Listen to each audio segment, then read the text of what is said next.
Hey there folks, welcome to our cozy nook of tales and adventures. Today, like every episode, we're unlocking the doors of imagination to explore new worlds, meet fascinating characters, and experience unique emotions. I promise to take you on an unforgettable journey through the power of words. So get comfy, grab your favorite drink, snuggle into that perfect spot, and get ready to lose yourself in a new story. Leave the outside world behind for a while and dive with me into the depths of storytelling. If you enjoy our content and want to support the channel, consider hitting the subscribe button and giving the video a thumbs up. Now, without further ado, let's dive into today's story.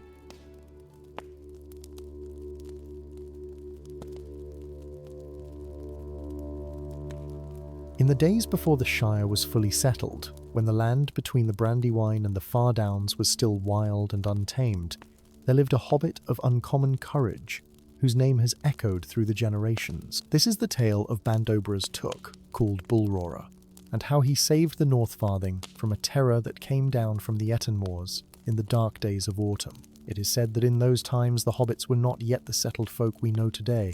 They dwelt in scattered burrows and small villages, tending their gardens and fields, smoking their pipes, and living in the simple peace that has always been the heart of hobbit life. Yet the world beyond their borders was not always kind, and dangers sometimes crept down from the wild places where few dared to venture. The year was 1420 by the Shire reckoning, though some of the older tales place it earlier still. The summer had been long and golden, with harvests so abundant that the storerooms overflowed with grain and the root cellars could scarcely hold all the potatoes and turnips that had been gathered. The apple trees bent low with fruit, and the berry bushes grew so thick with their bounty that even the greediest hobbit children could not eat them all. But as the leaves began to turn, and the evenings grew cool, a shadow fell upon the Northfarthing. It began with small things, as troubles often do. A shepherd would find his flock scattered in the morning, though the fence stood unbroken. A farmer would discover his grain stores raided, though no door had been forced and no window shattered. Strange tracks appeared in the soft earth near the streams, tracks far too large to belong to any creature the hobbits knew. Then came the night when old Gorbodoc Brownlock saw something that froze the blood in his veins. He had been walking home late from the Green Dragon Inn, his belly full of ale and his head full of songs, when he heard a sound like thunder rolling across the hills. Looking up, he saw a shape moving against the stars, enormous and terrible, striding across the landscape with steps that shook the ground beneath his feet. Gorbodoc ran home as fast as his legs could carry him, which was not very fast at all, for he was a portly hobbit, even by hobbit standards. When he burst through his door, gasping and pale, his wife thought he had merely overindulged at the inn. But when others began to report similar sightings, and when 3 prize pigs vanished from Farmer Maggot's predecessor's sty in a single night, the hobbits of the Northfarthing knew they faced a genuine terror. Word spread quickly through the settlements. Hobbits gathered in their smiles and talked in hushed voices about what should be done. Some suggested hiding, retreating deep into their holes and waiting for the danger to pass. Others proposed sending messengers to the big folk, the men who dwelt in Bree and beyond, to ask for their help. But many shook their heads at both suggestions, for hobbits have always been a proud people in their own quiet way, and the thought of cowering in fear or begging for aid sat poorly with them. It was in this time of uncertainty that Bandobras Took stood up in the great meeting held at the party tree. He was young then, barely come of age, but already he stood taller than any hobbit in living memory. 4 feet and 5 inches he measured, a veritable giant among his people, and his shoulders were broad as a barrel. His voice, when he spoke, carried across the assembled crowd like a horn calling across the hills. "The creature that troubles us is an orc chieftain," he declared, his eyes blazing with a fierce light that seemed strange in a hobbit's face. "I have seen its tracks and studied its ways. It has come down from the mountains seeking easy prey, thinking us weak and defenseless. But we are neither weak nor defenseless if we have the courage to stand together." The older hobbits muttered and shook their heads. Fighting was not the hobbit way, they said. Better to hide, to wait, to endure. Had not their ancestors survived countless dangers by keeping their heads down and staying out of sight? Why should this threat be any different? But Bandobras would not be swayed. He spoke of the homes that had been raided, the livestock that had been stolen, the fear that kept children from playing in the fields they loved. He spoke of the harvest that would soon need to be gathered, and how impossible that would be with such a terror stalking the land. And he spoke of something else, something that touched the hearts of even the most cautious hobbits present. He spoke of the Shire itself, of the land they had made their own, of the gardens they had planted, and the paths they had worn smooth with generations of walking.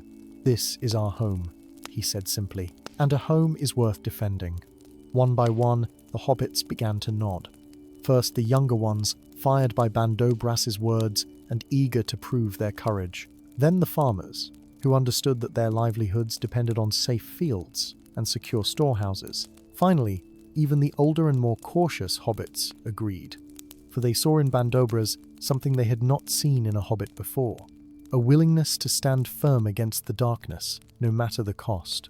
And so it was decided that Bandobras Took would lead a company of hobbits to confront the orc chieftain. They would not wait for the creature to choose the time and place of battle. Instead, they would seek it out, carry the fight to it, and drive it back to whatever dark hole it had crawled from. It was a bold plan, perhaps even a foolish one, but it was the hobbit way of dealing with a problem. Face it directly, deal with it promptly, and then get back to the important business of living. The night before the expedition was to set out, Bandobras sat alone by the fire in his family's smile. His mother brought him a cup of tea and sat beside him, her face troubled. She was a Took through and through with the adventurous spirit that ran in that family's blood, but she was also a mother, and the thought of her son going into danger filled her with dread. "You don't have to do this," she said softly. "Let others take the risk. You're young yet, with all your life ahead of you." Bandobras smiled and took her hand. "That's exactly why I must go, Mother. Because I am young, and because I want to live that life in a Shire that is safe and free. If we let fear rule us now, what kind of life will we have? What kind of home will we leave for those who come after us?" His mother sighed, knowing she could not change his mind. The Took's stubbornness was legendary throughout the Shire, and her son had inherited a double measure of it.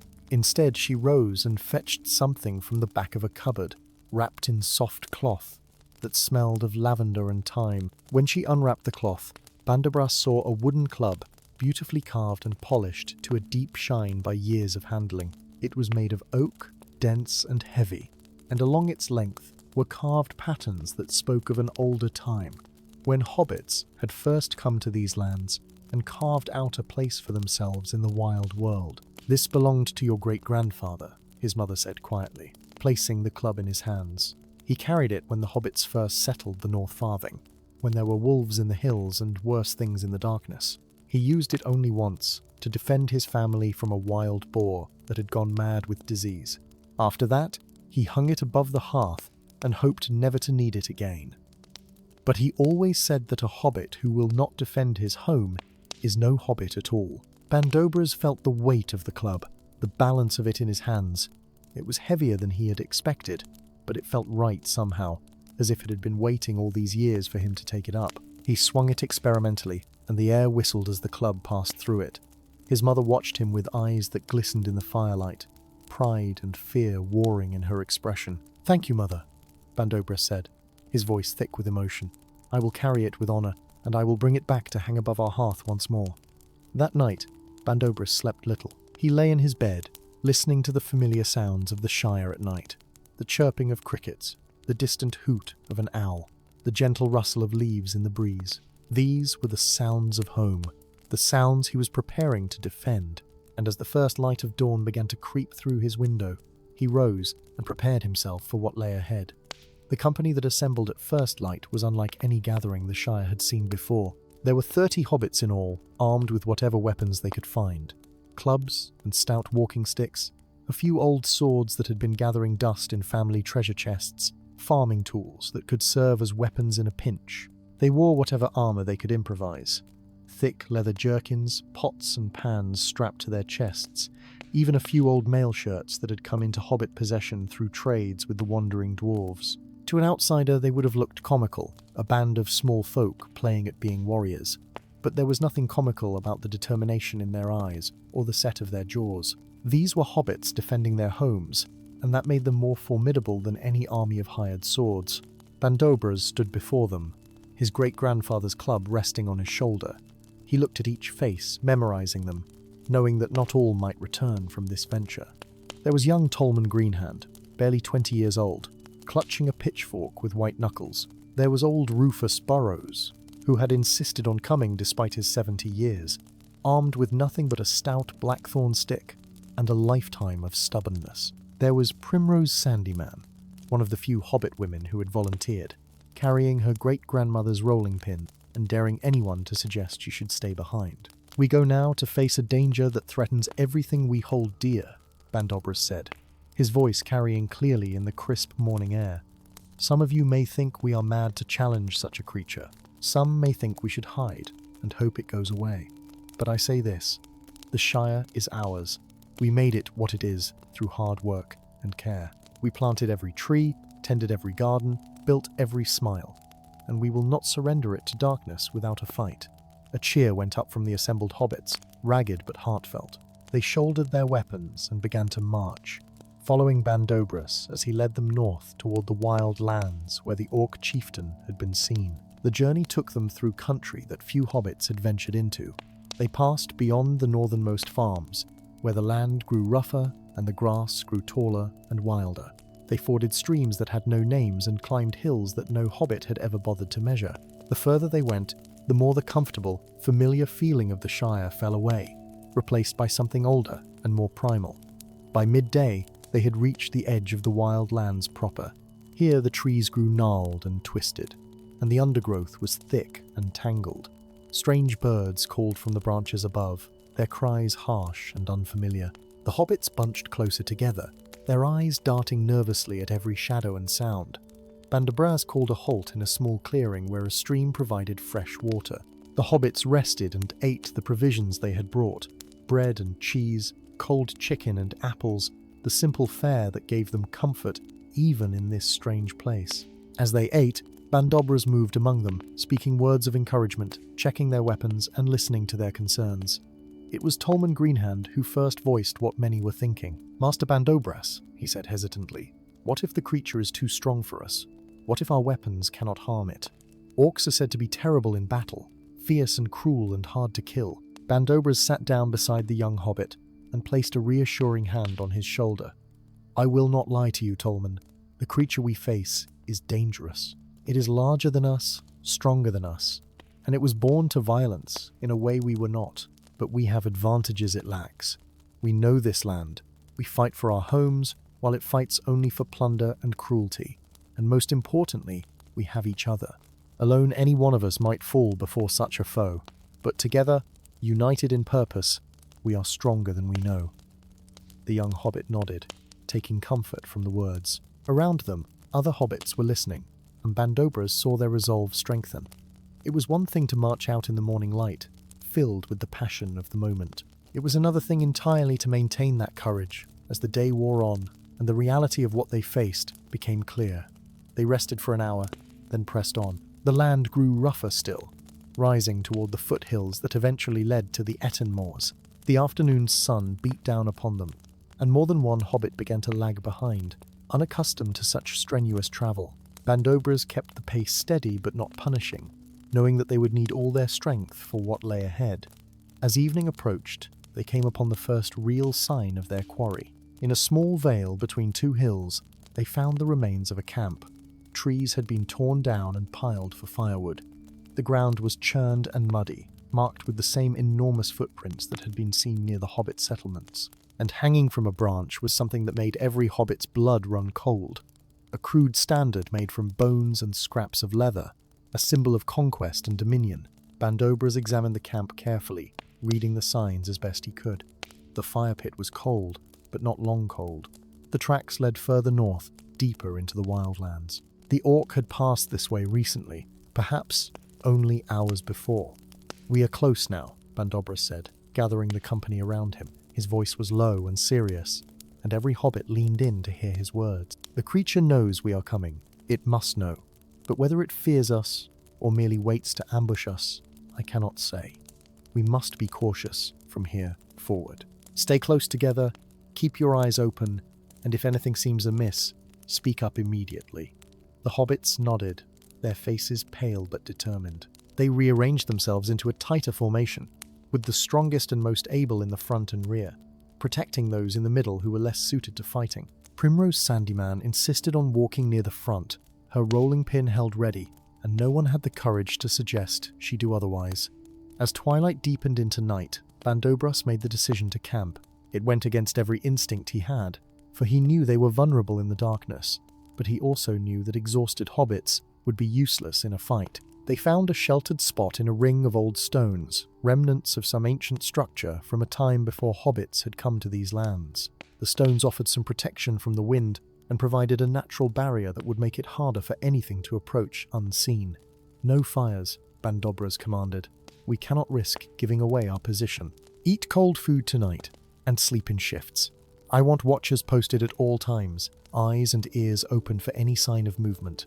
The hobbits settled in as best they could, huddling together for warmth. The night was colder here than in the Shire proper, and the wind carried strange sounds that made them pull their cloaks tighter. Some tried to sleep, but found it difficult, their minds too full of fear and anticipation. Others sat awake, staring into the darkness and wondering what the morning would bring. Bandobras took the first watch himself, sitting with his back against one of the ancient stones. He held his club across his knees and gazed out into the night, his keen hobbit eyes searching for any movement. The stars wheeled overhead in their ancient patterns, cold and distant and uncaring of the small dramas being played out below them. It was during the third watch, when Rufus Burrows had taken over, that they heard it. A sound like thunder, but deeper and more rhythmic. Footsteps, enormous footsteps, shaking the ground with each impact. The sound came from the north, growing steadily louder, and every hobbit was instantly awake and on their feet, weapons clutched in trembling hands. "Steady," Bandobras whispered, moving among them. "Remember what I told you. Together we are strong. Do not break formation, and do not run. Running will only make you prey." The footsteps came closer, and now they could hear something else. A voice, deep and guttural, singing a song in a language none of them understood. It was a harsh sound, full of mockery and cruelty, and it set their teeth on edge. The hobbits pressed closer together, forming a tight circle with their weapons pointing outward. Then, emerging from the darkness like a nightmare made flesh, they saw it.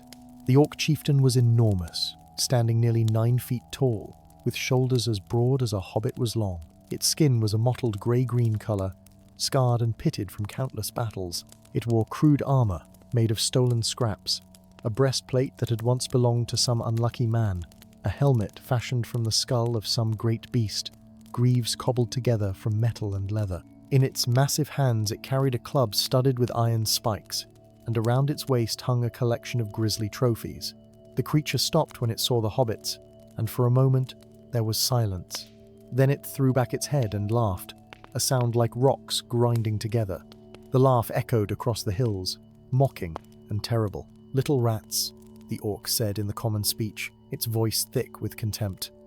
"Little rats have come out of their holes to fight. This is good. I was growing bored with just taking your food and livestock. Now I will take your heads as well and mount them on stakes to warn others of what happens to those who challenge me." Bandobras stepped forward from the circle of hobbits, his club held ready. His heart was hammering in his chest, but his voice was steady when he spoke. "You have terrorized our lands long enough, creature. You have stolen what was not yours and frightened those who meant you no harm. Now you face the consequences of your actions. Leave now, return to whatever dark hole spawned you, and never trouble the Shire again." The orc's laughter redoubled. It actually bent over, clutching its belly as if Bandobras' words were the funniest thing it had ever heard. When it straightened, its eyes glinted with malicious glee in the starlight. "Little rat thinks he is brave," the creature said. "Little rat thinks his tiny stick can hurt me. I have killed men bigger than you, rat. I have fought in battles that would make your mind break with terror. What can you and your little friends possibly do to me?"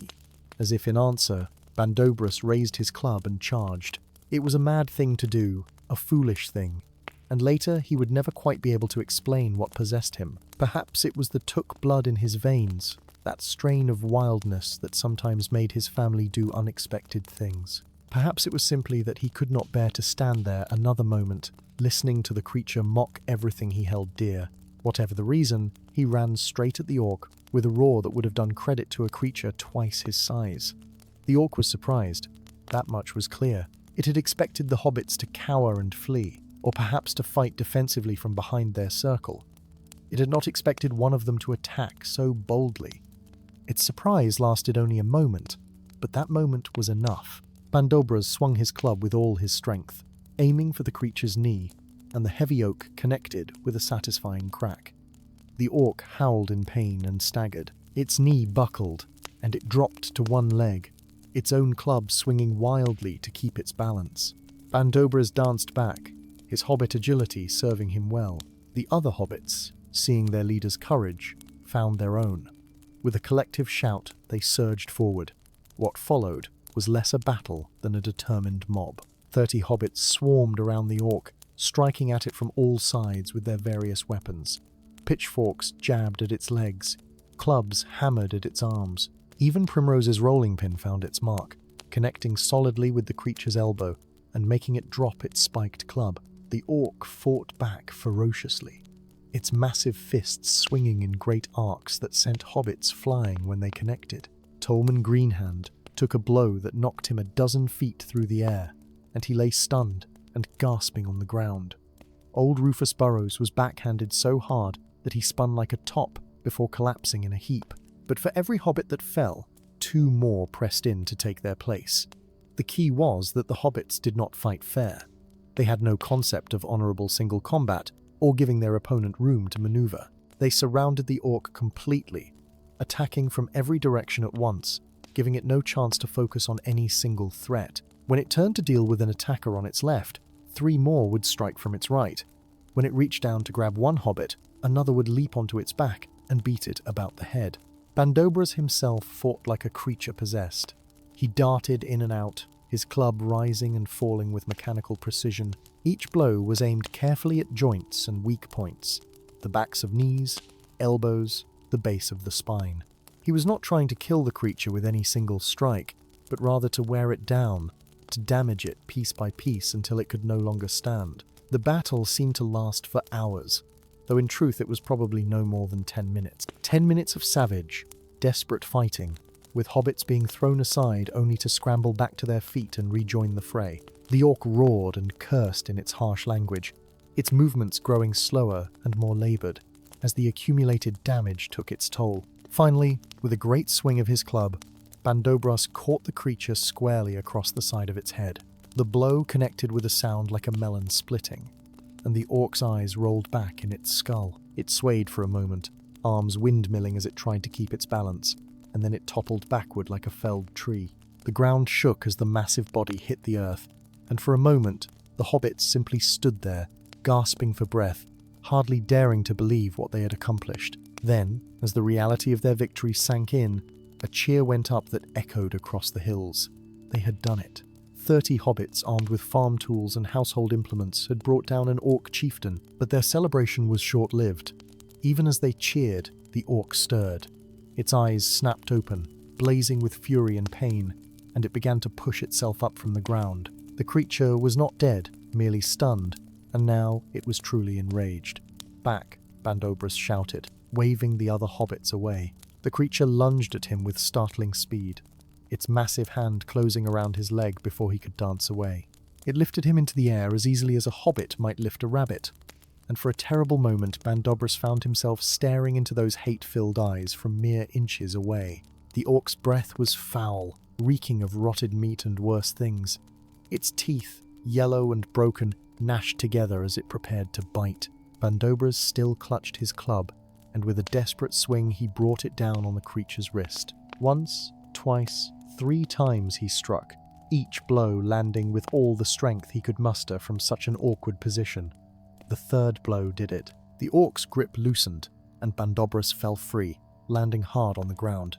He rolled away just as the creature's other fist came crashing down where his head had been a moment before. The impact left a crater in the earth, and Bandobras felt a chill run through him as he realized how close he had come to death. Now the fight became a deadly game of cat and mouse. The orc, injured and furious, pursued Bandobras with single-minded determination. It had forgotten the other hobbits entirely, focused solely on the one who had struck the first blow and landed the most telling hits. Bandobras ran, using every bit of his hobbit cunning to stay ahead of the creature. He led it on a chase through the ring of stones, ducking under the creature's grasping hands and dodging around obstacles that the larger being had to navigate more carefully. The other hobbits tried to help, striking at the orc whenever they could, but it barely seemed to notice them now. All its rage and pain had focused on a single target. Bandobras's mind raced as he ran. He could not keep this up forever. Already his lungs burned and his legs trembled with fatigue. The orc, despite its injuries, seemed to have reserves of strength born from fury and desperation. He needed a plan, needed something that would end this fight decisively. Then he saw it, the ancient stones themselves. They were massive things, weathered by uncounted years but still solid and strong, and one in particular had been weakened by time, leaning at a precarious angle where the earth beneath it had eroded away. An idea formed in Bandobras's mind, desperate and dangerous, but it was the only chance he could see. He ran toward the leaning stone, the orc thundering after him. At the last moment, just as he reached the base of the stone, he spun and planted his feet. The orc, unable to stop its charge, crashed into him with the force of a battering ram. Bandobras felt ribs crack and the breath whoosh from his lungs, but he had braced himself against the stone and did not fall. For a fraction of a second, hobbit and orc were locked together, neither able to move. Then Bandobras brought his club up in an uppercut that caught the creature under its chin. The orc's head snapped back, and it staggered, its weight shifting against the already unstable stone. The stone moved. It tilted further, groaning like a living thing, as centuries of stability gave way to the physics of weight and balance. The orc tried to step back, tried to move away from the danger, but Bandobras grabbed hold of its crude armor and held on with all his remaining strength. "Fall, you cursed thing," Bandobras growled through gritted teeth. "Fall and trouble the Shire no more."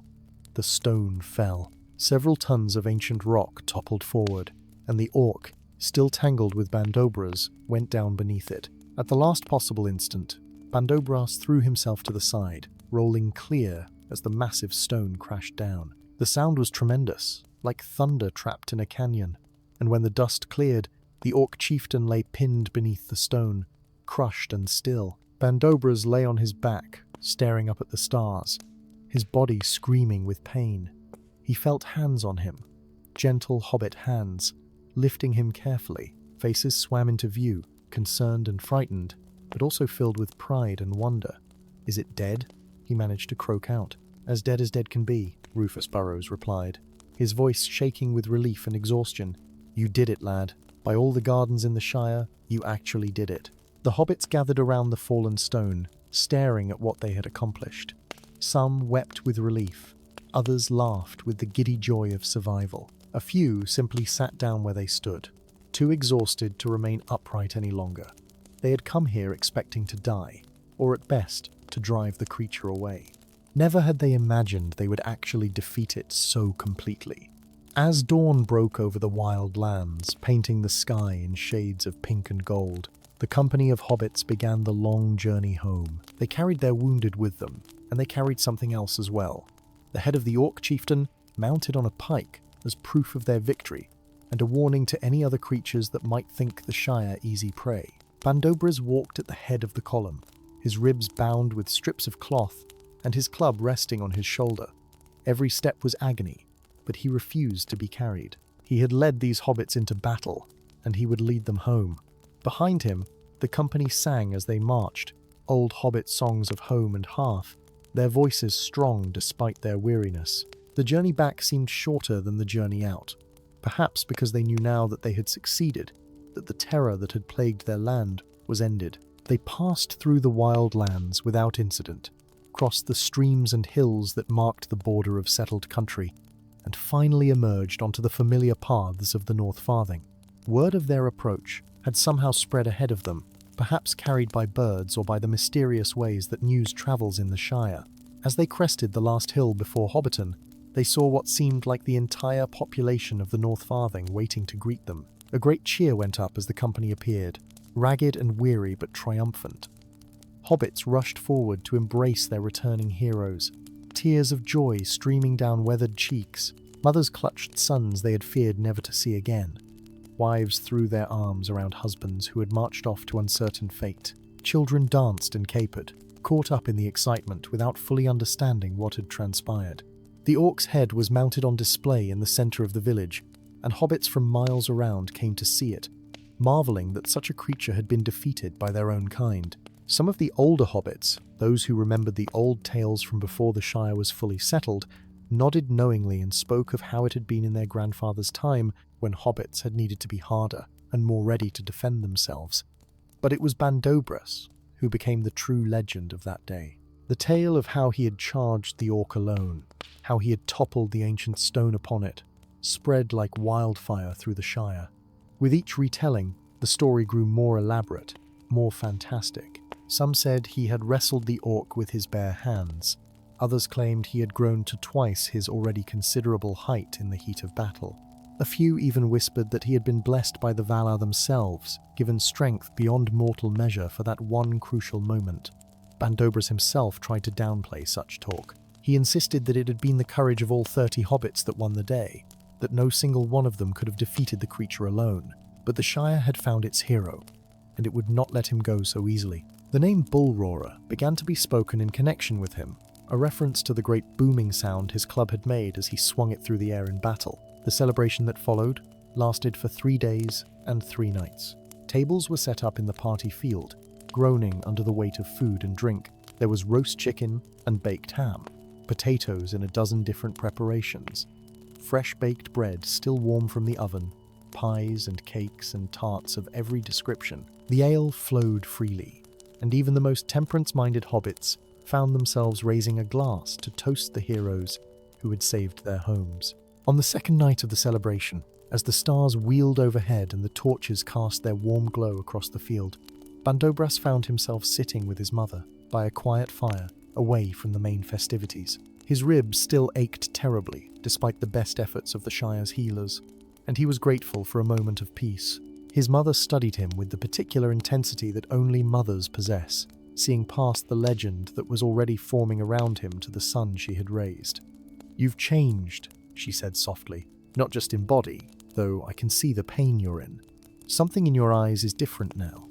Bandobras was quiet for a long moment, staring into the flames. "I saw something out there, Mother," he finally said. "I saw what we're capable of when we must be. Hobbits are meant for peace, for gardens and good food, and quiet evenings by the fire. That's our nature, and it's a good nature. But we're also capable of great courage when the need arises. That's what I saw in those 30 faces when we stood against that creature. That's what I'll carry with me for the rest of my days." His mother reached out and took his hand, her grip warm and reassuring. "Your great-grandfather would be proud," she said. He knew that sometimes the peaceful must fight to preserve their peace. That's why he kept that club all those years, waiting for someone who would need it. I think he knew, somehow, that you would be that someone. The celebration finally wound down on the 3rd day, and life in the Northfarthing began to return to something like normal. The harvest needed to be brought in after all, and fields did not plough themselves. But things were not quite the same as they had been before.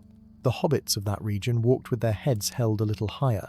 They had faced a terror that would have made men quail, and they had triumphed. The tale of Bandobras Took and the Battle of Greenfields, as it came to be known, spread throughout the Shire and even beyond. Travellers carried the story to Bree, where men listened with respect and wonder. Dwarves passing through the region on their way to the Blue Mountains heard tell of it and nodded approvingly, for they understood the value of defending one's home. Even the elves, when they heard the tale, smiled their mysterious smiles, and spoke of how the small folk of Middle-earth often surprised the world with their hidden strengths. But perhaps the most important effect of the battle was what it did for the hobbits themselves. For generations afterward, when faced with difficulties or dangers, hobbits would remember Bandobras Took and his 30 brave companions. They would remember that size and strength were not everything, that courage and determination could overcome seemingly impossible odds. It became a touchstone for the hobbit character, a reminder that beneath their love of comfort and peace lay a core of steel.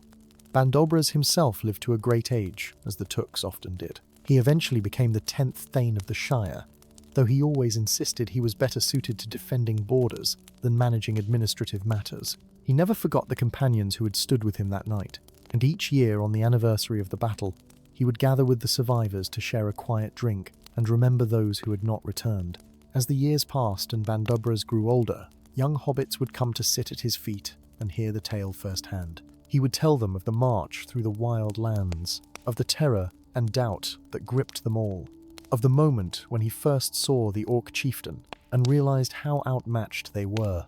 But he always emphasized the same lesson, that courage was not the absence of fear, but the decision to act despite it. The Great-Grandfather's Club was eventually hung above the hearth in the Took family's great smile, just as his mother had hoped. It stayed there for many generations, a reminder of that night when hobbits proved they could defend their own. Young Tooks would sometimes take it down and feel its weight, imagining themselves in Bandobras' place, wondering if they would have had the courage to charge when all reason said they should flee. The legend grew with each passing year.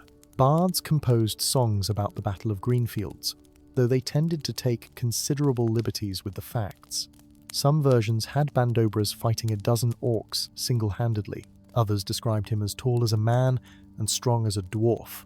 The truth, as is often the case, was both more modest and more impressive than the legends. The real Bandobras had been simply a hobbit, taller than most, but still recognizably one of his people, who had found in himself a courage he had not known he possessed. One particular aspect of the legend deserves special mention, for it speaks to how the tale evolved in the telling. It began to be said that during his famous charge, when Bandobras struck the orc chieftain's head from its shoulders with a single mighty blow, the head sailed through the air for 100 yards and landed perfectly in a rabbit hole.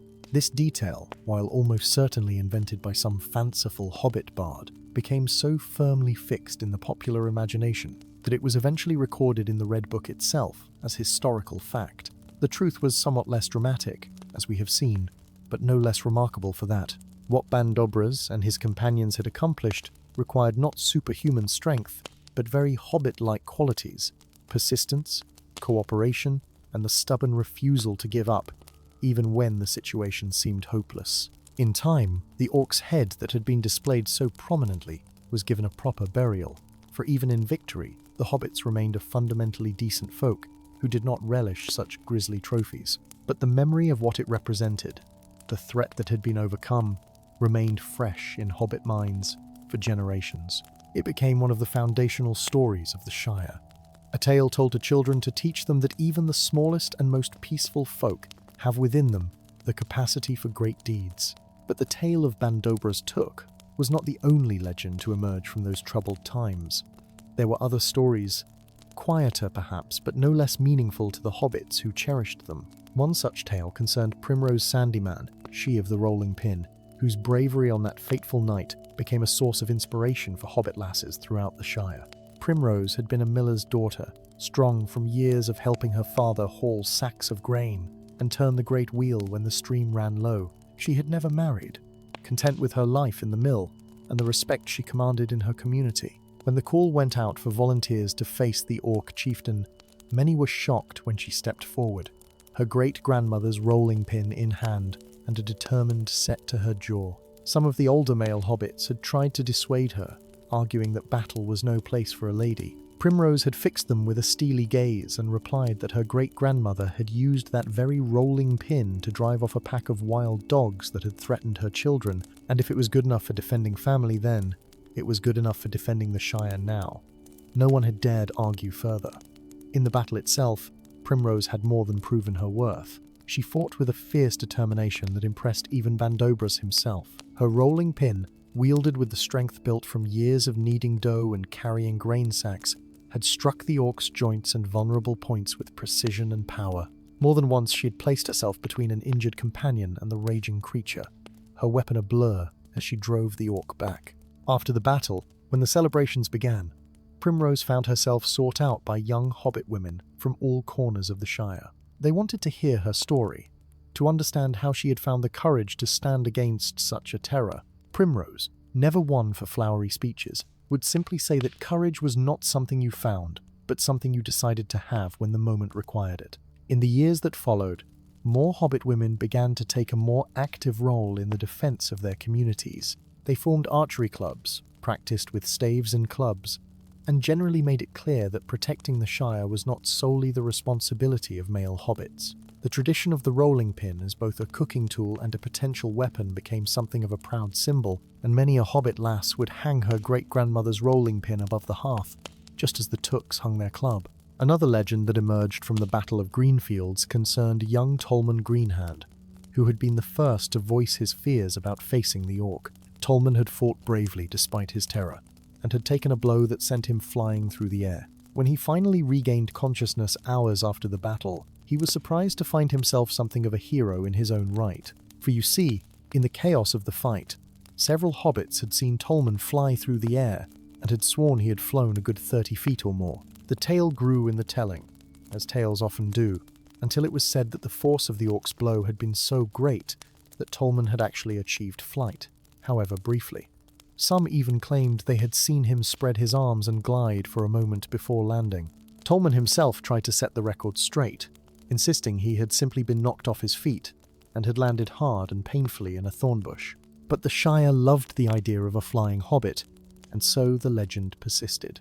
In time, Tolman came to accept it with good humour, and would sometimes joke that he had been the first hobbit to take to the air without the aid of eagles or wizards. The tale of flying hobbits became a popular one among the children of the Shire. They would play games where they pretended to be Tolman Greenhand, running and leaping and imagining they could soar through the sky like birds.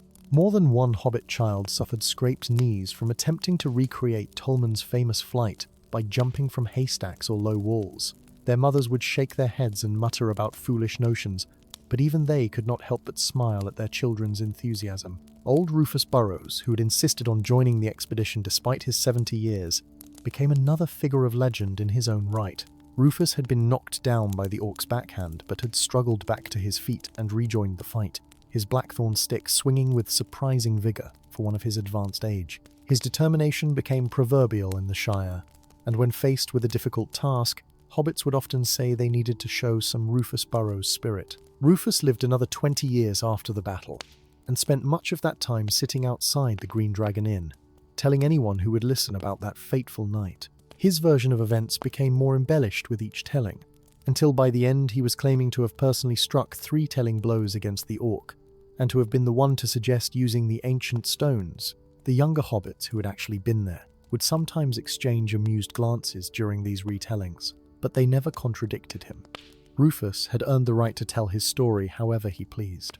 The battle also affected those who had not participated in it.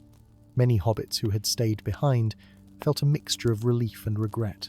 They were glad to have been spared the danger, certainly, but they also felt they had missed something important, a defining moment in the life of their community. This led to a peculiar phenomenon in the years that followed, where hobbits who had not been present at the battle would sometimes hint that they had been involved in some peripheral way.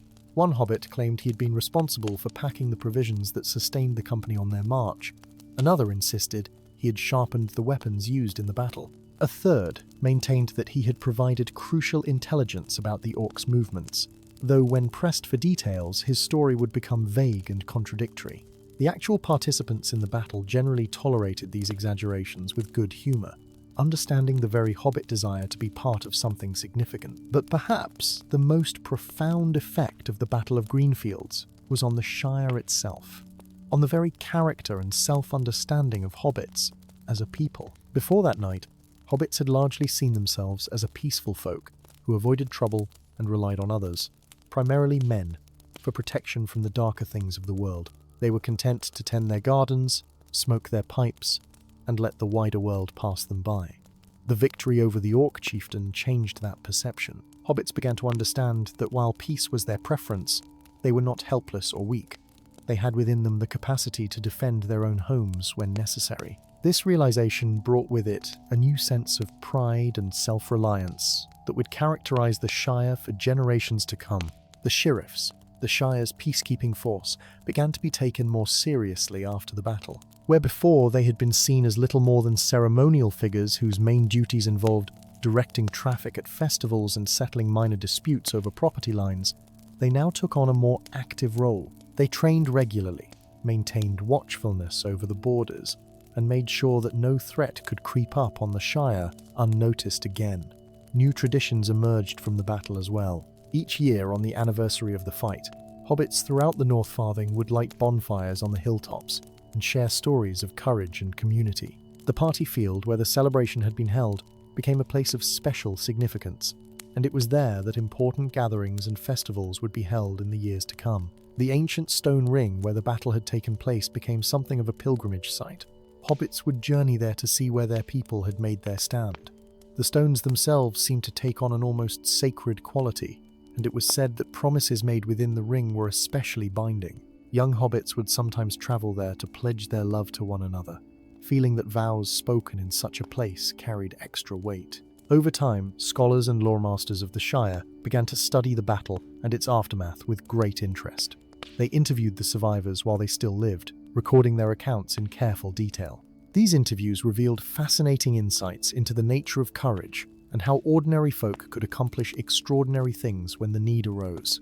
One such loremaster, a hobbit named Bandobras Took, who was distantly related to Bandobras, spent years collecting these stories. He discovered that many of the participants had experienced similar thoughts and feelings during the battle. Nearly all had felt overwhelming fear at first sight of the orc. Nearly all had considered running, and nearly all had stayed because they could not bear to abandon their friends and neighbours, even in the face of almost certain death. This pattern fascinated Bandobras. He came to understand that true courage was not about being unafraid, but about acting rightly despite fear. In his writings, which were preserved in the Took family archives, he argued that the Battle of Greenfields revealed something fundamental about the Hobbit character. Hobbits, he wrote, drew their strength not from individual prowess, but from community and connection. They fought not as warriors seeking glory, but as neighbours protecting home. This understanding became central to how hobbits taught their children about bravery. Rather than emphasizing individual heroics, they stressed the importance of standing together, of supporting one another, of finding strength in unity. The battle became a lesson not just in courage, but in the power of community. Bandobras himself often reflected on these themes in his later years. As he grew older and his hair turned from brown to silver, he would sit in his study and write down his thoughts about that fateful night. His writings, though less scholarly than Bandobras', carried the weight of direct experience. In one particularly moving passage preserved in the Red Book, Bandobras wrote about the moment when he had charged the orc. He described how, in that instant, he had not been thinking of glory or legend, or even of defeating the creature. Instead, his mind had been filled with images of his home, his mother's face, the smell of pipeweed in the evening, the laughter of children playing in the fields. He had charged not because he was brave, he wrote, but because he could not bear the thought of those simple joys being destroyed. This honesty about his own motivations endeared Bandobras to the hobbits even more than his legendary deeds had done. They saw in his words a reflection of their own values and concerns.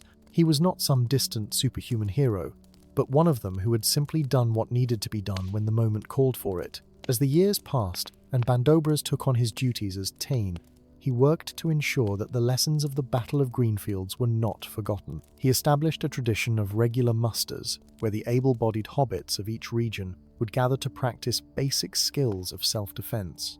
These were not military exercises in the style of men or dwarves, but rather practical gatherings where hobbits learned to work together, to organize themselves, and to respond to threats. The musters were always followed by feasts and celebrations, for hobbits could not imagine gathering together without good food and drink. This combination of practical preparation and festive celebration became characteristically hobbit in nature. They would train in the morning, learning to use simple weapons and coordinate their movements, then spend the afternoon and evening eating, drinking, and sharing stories. These gatherings also served another purpose. They kept alive the memory of the battle and its lessons, passing them on to new generations who had not experienced the terror of those days. Young hobbits who attended the musters heard first-hand accounts from the aging survivors, learned the songs and stories that had emerged from the battle, and came to understand their own heritage of courage. One such young hobbit was Gerontius Took, who would later be known as the Old Took, and would live to the remarkable age of 130 years. As a young lad, Gerontius had attended many of the musters organised by his kinsman Bandobras. He listened avidly to the stories of the battle and took to heart the lessons about courage and community. In his own long life, Gerontius would face many challenges and adventures, and he always credited the teachings of Bandobras as instrumental in shaping his character. He once said that the greatest gift the bull roarer had given the Shire was not the defeat of the orc chieftain, but the example of how ordinary folk could rise to meet extraordinary challenges. The influence of the Battle of Greenfields extended beyond just military preparedness or courage in the face of danger. It also affected how hobbits thought about their place in the wider world of Middle-earth. Before the battle, many hobbits had felt somewhat inferior to the other peoples they encountered. Men were taller and stronger. Dwarves were master craftsmen and fierce warriors. Elves possessed ancient wisdom and magical abilities. What did hobbits have to offer by comparison? But the battle showed that hobbits had their own unique strengths. Their small size, which had seemed a disadvantage, actually gave them advantages in speed and agility. Their love of peace made them careful and thoughtful, rather than quick to violence. Their strong sense of community meant they could work together more effectively than more individualistic peoples. These were not weaknesses to be ashamed of, but strengths to be celebrated. This new understanding led to a flowering of hobbit culture in the years following the battle. Hobbits began to take more pride in their own traditions and ways of life, rather than simply imitating what they saw among men or envying the works of dwarves. They developed their own distinctive styles of architecture, cuisine, poetry, and music. The Shire became not just a place where hobbits lived, but a true homeland with its own unique character and culture. The agricultural innovations that emerged during this period were particularly remarkable. Hobbits had always been skilled farmers and gardeners, but now they began to approach these tasks with renewed vigor and creativity. New varieties of crops were developed, better suited to the Shire's climate and soil. Techniques for managing water and preventing erosion were refined and shared throughout the community. The landscape itself was carefully shaped and tended until the Shire became perhaps the most productive and beautiful agricultural region in all of Middle-earth. This focus on cultivation and stewardship rather than conquest or expansion became a defining characteristic of Hobbit civilization. While other peoples measured their greatness by the size of their kingdoms or the strength of their armies, Hobbits measured theirs by the fertility of their fields, the beauty of their gardens, and the contentment of their people. It was a different sort of greatness, but no less real or valuable. The wisdom that emerged from the Battle of Greenfields also influenced how hobbits approached conflict and disagreement within their own community. They remembered how 30 individuals with different personalities, different strengths, and different fears had worked together to overcome a common threat. This memory encouraged them to seek consensus and cooperation rather than allowing disputes to tear their community apart. When disagreements did arise, as they inevitably did in any community, hobbits would often invoke the spirit of Greenfields. They would remind themselves that they were all part of the same community, bound together by shared history and common purpose. This did not mean that disagreements were always easily resolved, but it provided a framework for working through conflicts without losing sight of their fundamental unity. The language of the Shire even began to change, incorporating references to the battle into everyday speech. When a hobbit faced a difficult task, others might encourage them to show some bull roarer courage. A particularly effective collaboration might be praised as a proper Greenfields effort. These phrases, born from the battle, became woven into the fabric of hobbit communication, constant reminders of that defining moment in their history. Artists and craftspeople found inspiration in the battle as well. Pottery depicting scenes from the fight became highly prized. Tapestries showing Bandobras and his companions were woven and hung in prominent places. Songs and poems were composed, some faithful to the historical record, others wildly imaginative in their embellishments. All of these artistic works served to keep the memory alive and to inspire future generations. One particularly beautiful tradition that emerged in the decades following the battle was the planting of memorial gardens. In each of the 4 farthings of the Shire, gardens were established to honor those who had fought at Greenfields. These were not somber or mournful places, for hobbits did not favor such gloomy memorials. Instead, they were vibrant celebrations of life and growth, filled with flowers and fruit trees and pleasant walking paths. The garden in the Northfarthing, established closest to where the battle had taken place, became especially renowned. It featured 30 trees, one for each of the hobbits who had marched out that fateful day. The trees were of different varieties, chosen to reflect something of each individual's character. For Bandobras, a mighty oak was planted, strong and enduring. For Primrose Sandyman, an apple tree that bore fruit abundantly. For young Tolman Greenhand, a willow that bent in the wind but never broke. Hobbits would visit these gardens to remember, to reflect, and to find peace. It became customary for families to picnic beneath the memorial trees, sharing food and stories in the dappled sunlight. Children played among the flowers, their laughter a testament to the peace that had been preserved. In this way, the gardens served as living reminders that the purpose of courage was not glory or violence, but the preservation of simple joys and peaceful days. The battle also had unexpected effects on Hobbit relationships with other peoples of Middle-earth. Word of the victory spread far beyond the Shire's borders, and it changed how others viewed Hobbits. Where once they had been seen as quaint and perhaps slightly ridiculous little folk, good for a laugh but not to be taken seriously, they now commanded a measure of respect. Rangers of the North, those mysterious wanderers who helped keep the Shire safe from threats its inhabitants never knew existed, began to regard hobbits with new appreciation. They told stories around their campfires of the small folk who had faced down an orc chieftain and emerged victorious. Some rangers even began to study hobbit tactics, recognizing that there was wisdom in the way they fought together rather than as individuals. Dwarves, too, heard the tale and approved. They understood the value of defending one's home and respected those willing to stand firm against overwhelming odds. Several dwarf merchants who regularly traveled through the Shire made a point of stopping at the memorial gardens, leaving small tokens of respect, polished stones, carved figures, or pieces of fine metalwork. These gifts were gratefully accepted and incorporated into the gardens, adding their own beauty to the living memorials. Even the elves, who generally kept to themselves and viewed the affairs of younger peoples with detachment, took note of the Battle of Greenfields. Some of the elves of Rivendell spoke of how they saw in the hobbits' courage an echo of ancient valor, a reminder that the light of the elder days still flickered in the world. When elves passed through the Shire on their journeys west, they would sometimes pause at the memorial gardens and sing songs of their own, blending elvish melodies with the simpler tunes of hobbit composition. But perhaps the most significant relationship that was strengthened by the battle was between hobbits and the land itself. The Shire had always been beloved by its inhabitants, but after Greenfields, that love took on a deeper, more profound quality. They had fought for this land, bled for it, and in doing so had bound themselves to it in ways that went beyond mere residence.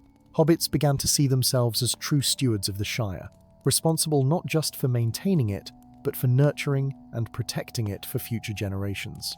This sense of stewardship influenced everything from farming practices to the planning of new settlements. Every decision was made with an eye toward the long-term health and beauty of the land. This deep connection to place became another defining characteristic of Hobbit culture. While other peoples might wander far and wide, seeking adventure or fortune or glory, Hobbits were content to tend their corner of the world with love and care. They had fought for their home not because they were warriors, but because they were gardeners who refused to see their garden destroyed. As the years turned into decades, and the decades into generations, the Battle of Greenfields took its place among the great tales of the Shire's history. Grandparents told the story to grandchildren, who grew up to tell it to their own grandchildren in turn. Each telling added new details or emphasized different aspects, but the core of the story remained constant, how courage and community had triumphed over terror and violence. The story was told in different ways for different purposes. To small children, it was an exciting adventure tale full of brave heroes and dramatic action. To older children, it became a lesson about standing up for what was right, even when frightened. To young adults, it was a reminder of their responsibilities to their community and their home. And to the elderly, it was a source of pride and reflection, a reminder of what their people were capable of when tested. Some families developed their own traditions around the telling of the tale. In the Took family, it was customary to tell the story of Bandobras on the eve of important family gatherings, as a way of invoking the courage and leadership that had characterized their ancestor. The Sandyman family did the same with Primrose's portion of the tale, emphasizing her determination and strength. The Greenhand family focused on Tolman's story, using it to teach that everyone has a role to play, and that even those who feel inadequate can contribute to great achievements. These family traditions helped to keep the story alive and relevant across the generations.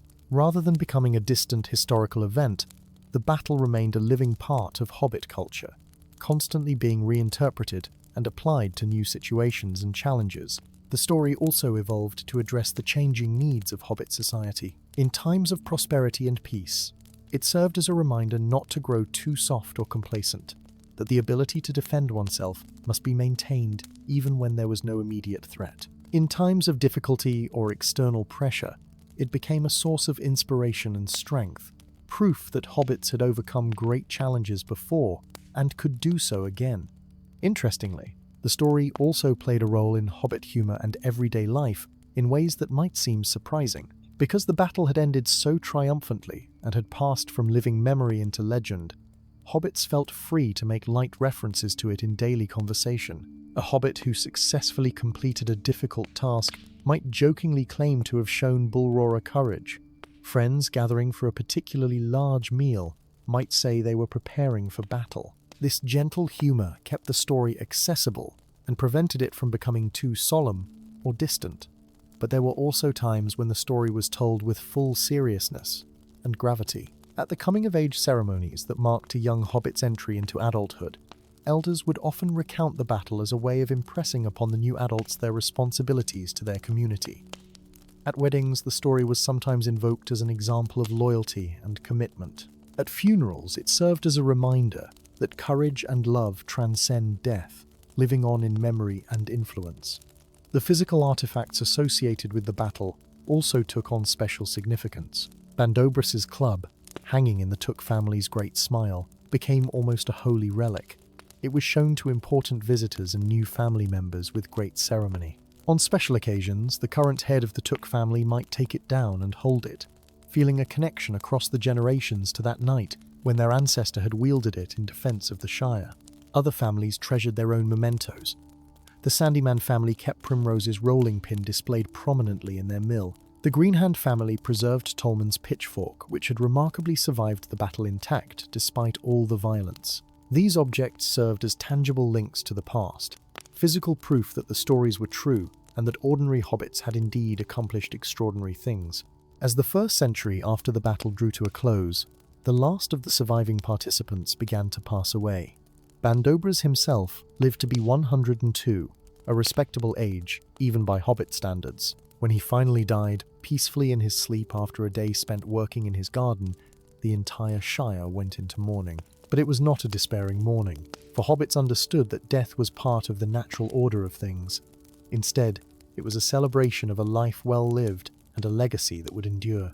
His funeral was attended by hobbits from every corner of the Shire, thousands gathering to pay their respects to the hero who had saved their homeland. They came from the Northfarthing and the Southfarthing, from the Eastfarthing and the Westfarthing, a sea of hobbit faces united in grief and gratitude. The procession wound through the green hills of the Shire, passing by fields and gardens that existed because Bandobras had defended them, past homes where families lived in peace because he had shown courage when courage was needed. They buried him in the memorial garden of the Northfarthing, beneath the mighty oak that had been planted in his honour decades before. As his body was laid to rest, stories were shared, songs were sung, and tears were shed not out of despair but out of love and remembrance. The old oak's branches seemed to rustle with particular vigour that day, as if welcoming home one of its own. In the years that followed, hobbits would make pilgrimages to his grave, especially on the anniversary of the battle. They would sit beneath the oak and tell their children about Bandobras Took, the bull roarer, who had been tall for a hobbit and brave beyond measure. They would explain how one hobbit's courage had inspired 30 to stand together, and how those 30 had saved thousands. The grave became a place not of sadness, but of inspiration, a reminder of what hobbits could accomplish when they stood together. The passing of the last participant in the battle, old Rufus Burrows, who lived to the remarkable age of 93, marked the end of an era. No longer could anyone claim to have first-hand knowledge of that night. The battle had fully passed from living memory into legend. This transition was noted by historians and loremasters as a significant moment in the story's evolution. Without living witnesses to correct exaggerations or clarify details, the legend began to grow more elaborate. The already impressive feat of defeating an orc chieftain became even more dramatic in the retelling. Some versions had the orc standing 12 feet tall, breathing fire like a dragon.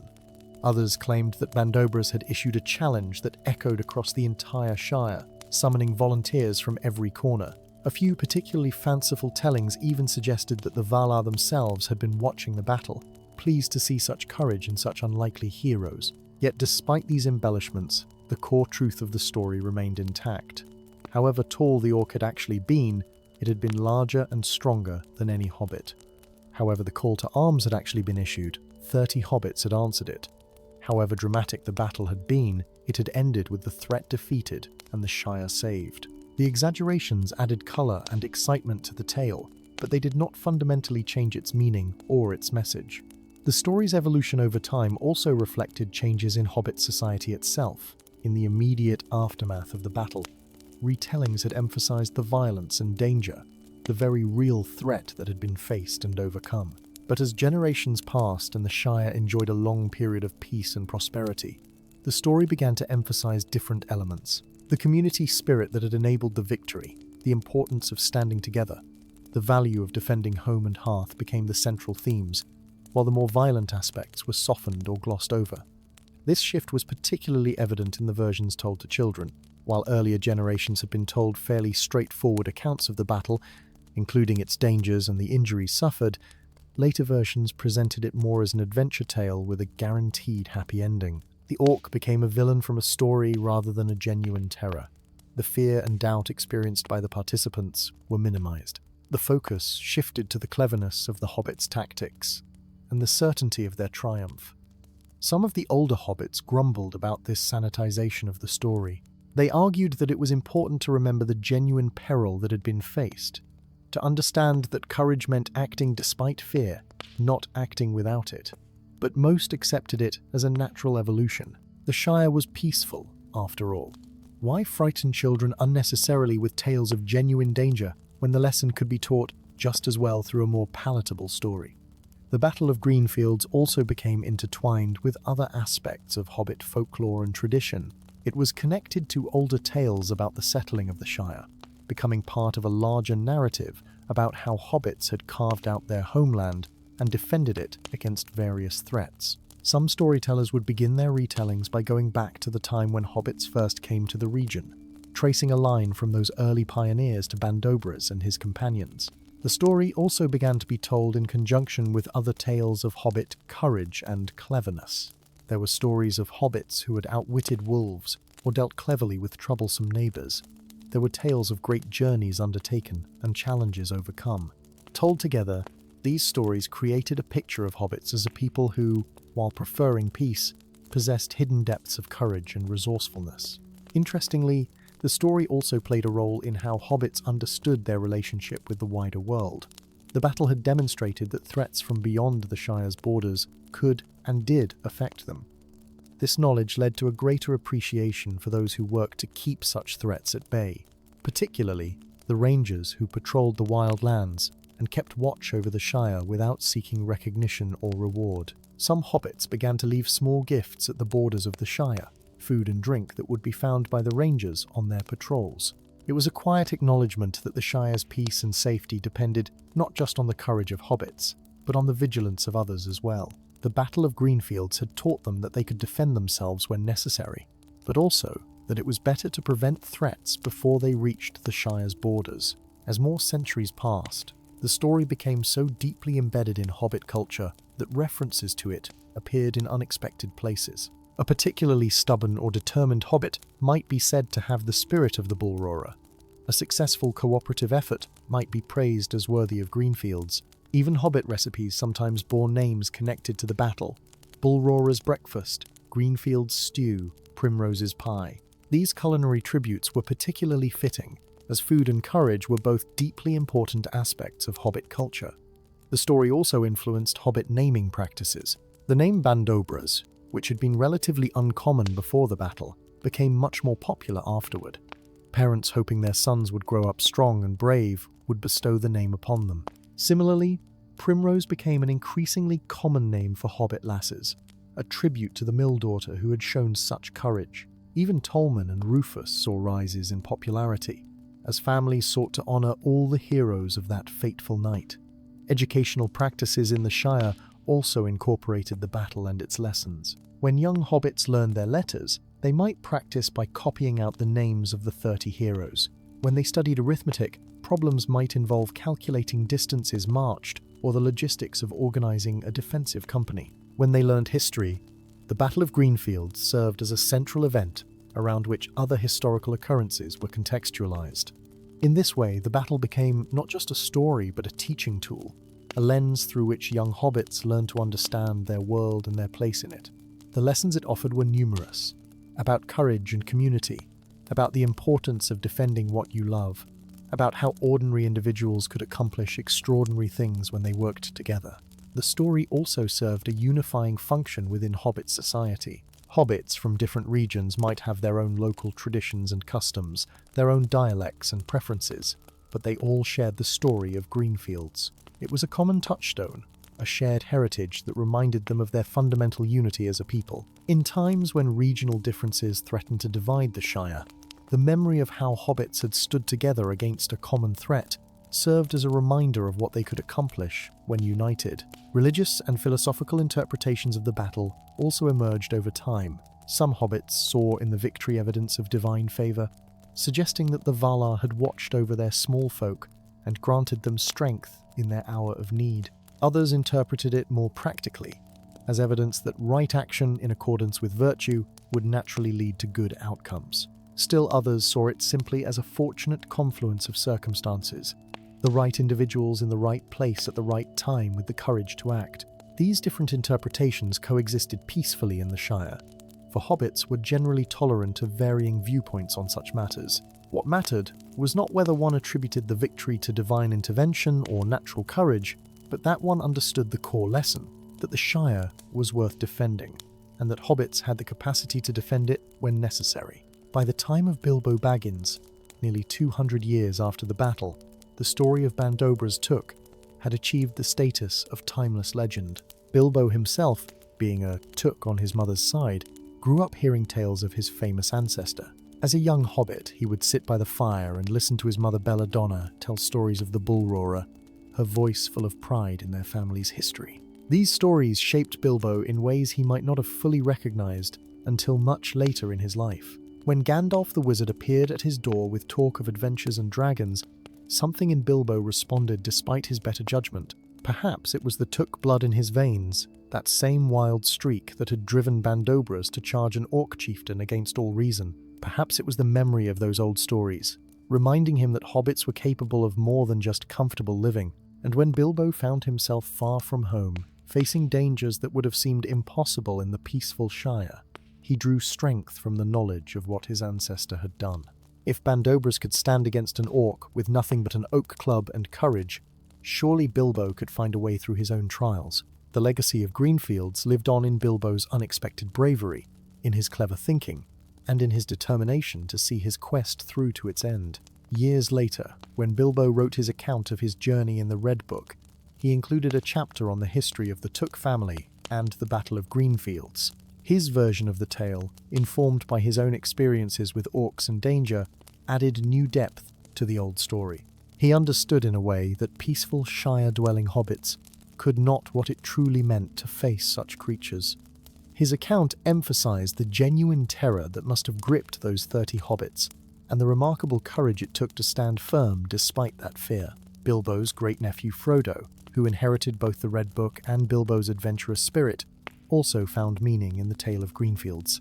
When Frodo himself was called upon to undertake a perilous quest, carrying a burden far heavier than any his ancestor had borne, he too drew strength from the knowledge of hobbit courage. The story of how 30 farmers and millers and gardeners had defended their home reminded him that heroes were not born but made through choice and action. The connection between the Battle of Greenfields and these later adventures added new layers of meaning to the old story. Hobbits came to understand that the courage shown by Bandobras and his companions was not an isolated incident, but part of a continuing tradition. Their people, when called upon, had repeatedly demonstrated the capacity for great deeds. This realization filled them with quiet pride and confidence in their own worth. But even as the story inspired great adventures beyond the Shire's borders, its primary meaning remained rooted in home and hearth. The vast majority of hobbits never ventured far from their birthplaces, never faced dragons or dark lords or any of the perils that existed in the wider world. For them, the lesson of Greenfields was not about seeking adventure, but about being ready to defend the simple, peaceful life they loved. This dual nature of the story, as both an inspiration for adventurers and a comfort to homebodies, made it remarkably versatile and enduring. Every hobbit could find something meaningful in the tale, whether they dreamed of far horizons or simply wanted to tend their gardens in peace. Both impulses were honoured in the story of Bandobras Took, the courage to venture out when necessary and the wisdom to know what was worth defending. As evening falls over the Shire in our own time, as fires are lit in countless cosy hobbit holes and families gather for their evening meals, the story of the Battle of Greenfields is still told. Grandparents still recount it to sleepy grandchildren, their voices soft and soothing in the firelight. The details may vary from one telling to another, embellished here, simplified there, but the heart of the story remains unchanged. It speaks of a time when danger came to the Shire, when ordinary hobbits were called upon to show extraordinary courage. It tells of Bandobras Took, the bull roarer, who stood tall among his people and led them to victory. It remembers Primrose Sandyman with her rolling pin, Tolman Greenhand with his pitchfork, old Rufus Burrows with his blackthorn stick, and all the others who marched into danger to preserve their peaceful home. The story reminds listeners that courage comes in many forms. It is not always loud and dramatic, not always accompanied by trumpets and banners. Sometimes it is quiet and determined. The choice to stand firm when everything suggests you should run, the decision to defend what you love even when the odds seem impossible. This is the courage that lives in the heart of every hobbit, waiting to be called upon if needed. And so the tale continues, passed from generation to generation, a treasured part of the Shire's heritage. The memorial gardens still bloom in the Four Farthings, their trees now ancient and gnarled, bearing witness to the passage of years. The old stone ring where the battle took place still stands, weathered by time but enduring, a silent testament to that fateful night. Bandobras' club still hangs in the great smile of the Tooks, touched with reverence by each new generation. The Shire itself continues on, peaceful and prosperous, its fields green and fertile, its hills dotted with comfortable hobbit holes, where smoke rises from chimneys and laughter rings from open windows. The hobbits who live there go about their daily lives largely untroubled by the wider world, tending their gardens, enjoying their meals, and living in the gentle rhythm of the seasons. But they remember. On quiet evenings when the work is done and the stars begin to appear, they remember the story of Bandobras Took and the Battle of Greenfields. They remember that their peaceful existence was won through courage and sacrifice, defended by those willing to stand against darkness. They remember that while they love peace, they are not helpless or weak, that within them lies the same strength that once drove back an orc chieftain. And in that remembering, there is comfort and pride. Comfort in knowing that their ancestors proved equal to great challenges. Pride in belonging to a people who, when tested, showed themselves capable of remarkable courage and community. These feelings settle over the Shire like a warm blanket, providing a sense of security that goes deeper than locked doors or sturdy walls. As night deepens and the last candles are extinguished, as families retire to their comfortable beds and drift towards sleep, the story lingers in their minds.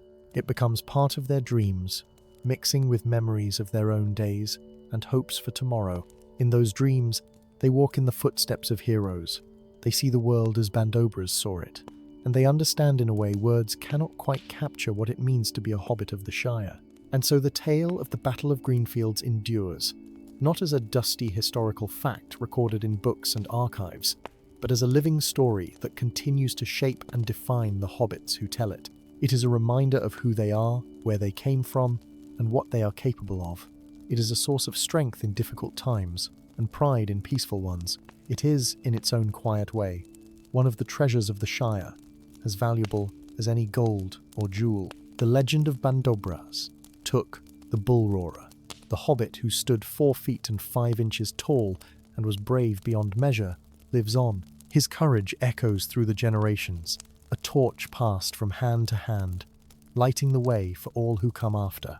And as long as there are hobbits in the Shire, as long as there are gardens to tend and homes to defend and stories to tell by the fireside, the memory of that fateful night will endure. For some stories are more than mere entertainment. Some tales carry within them truths that transcend their specific details. The story of the Battle of Greenfields is such a tale. It speaks to something fundamental about courage and community, about love of home and willingness to defend it. These themes are timeless, as relevant today as they were when Bandobras first lifted his club and charged into legend. And so, as peace settles over the Shire and the night grows quiet, as dreams begin to replace waking thoughts and consciousness fades into restful sleep, the story of Bandobras Took watches over the land like a guardian. It is a reminder that courage lives in the most unexpected places, that even the smallest person can make a difference, and that home is always worth defending. These truths, carried in the heart of a legend, ensure that the spirit of Greenfields will never truly fade, but will live on as long as there are hobbits to remember and honour those who came before. Rest now, dear listener, in the peace that courage purchased. Dream of green hills and cosy holes, of gardens in bloom and tables laden with good food. Dream of a place where simple joys are treasured and defended, where courage serves peace rather than glory. Dream of the Shire, that blessed corner of Middle-earth where hobbits dwell in contentment, secure in the knowledge that should danger ever threaten again, they will find within themselves the strength to meet it. The story is told. The lesson is learned, and all is well in the Shire, beneath the stars.